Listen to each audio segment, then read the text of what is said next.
नमस्कार, India 18 news में आपका स्वागत है।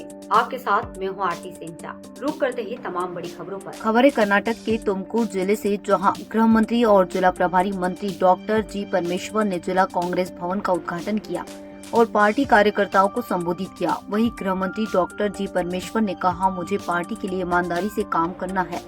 कांग्रेस पार्टी माँ के समान है। हम अधिकार के लिए पैदा नहीं हुए हैं। मैंने कभी नहीं सोचा था कि मैं राजनीति में आऊंगा। 1987 में मुझे पार्टी का पदाधिकारी बनाया गया और जिम्मेदारियां दी गई। राजनीति में पार्टी माँ की तरह होती है। माँ की रक्षा करना हमारा कर्तव्य है।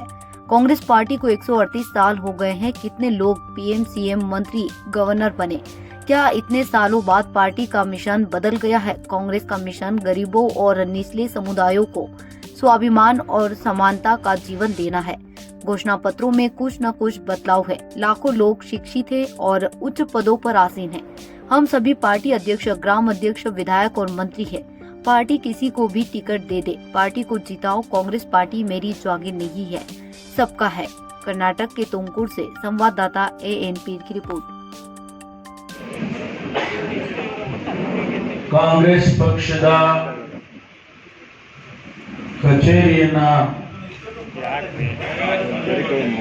ಬಹಳ ಸಂತೋಷದಿಂದ ನಾನು ಉದ್ಘಾಟನೆ ಮಾಡಿದ್ದೇನೆ.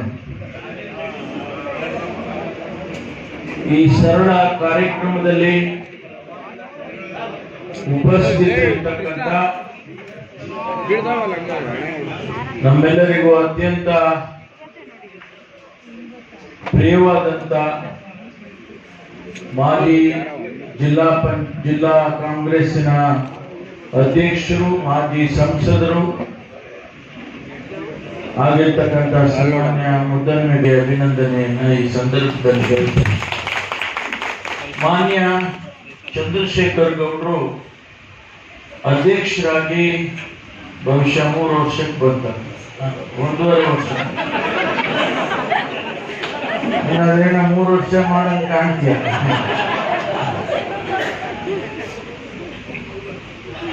ಬಹಳ ಅವರದೇ ಆದ ರೀತಿಯಲ್ಲಿ ಪಕ್ಷವನ್ನ ಕಟ್ಟೋದ್ರಲ್ಲಿ ಶ್ರಮ ವಹಿಸಿ ಅಲ್ಲಿ ಹಳೆಯ ಕಚೇರಿಯಲ್ಲಿ ಕೆಲಸ ಮಾಡಿ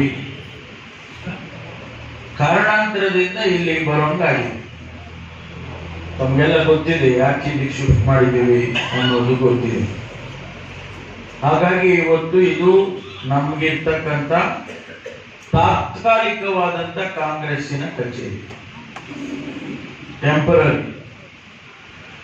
ನಾವು ಮುಂದೊಂದು ದಿವಸ ನಮ್ಮ ಪರ್ಮನೆಂಟ್ ಕಚೇರಿಯನ್ನು ಮಾಡ್ತೇವೆ ಅನ್ನುವಂಥದ್ದು ನಮಗೆ. ಆದ್ರಿಂದ ಇವತ್ತು ಈ ಕಚೇರಿಯಲ್ಲಿ ಕೂಡ ಕೆಲಸ ಕಾರ್ಯಗಳಾಗ್ತವೆ.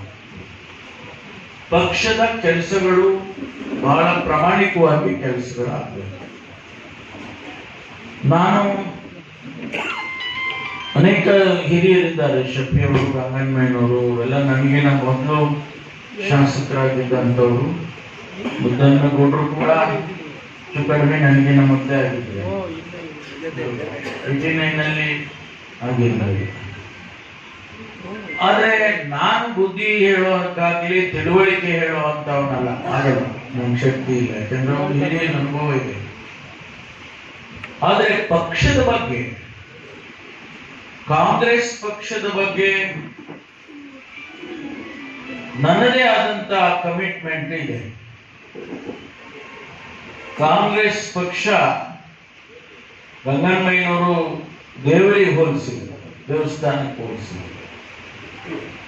ನಾನು ಇನ್ನೊಂದು ಸ್ಟೆಪ್ ಮುಂದೆ ಹೋಗಿ ಹೇಳ್ತೇನೆ, ಕಾಂಗ್ರೆಸ್ ಪಕ್ಷ ನಮಗೆ ತಾಯಿ ಇದ್ದಾರೆ.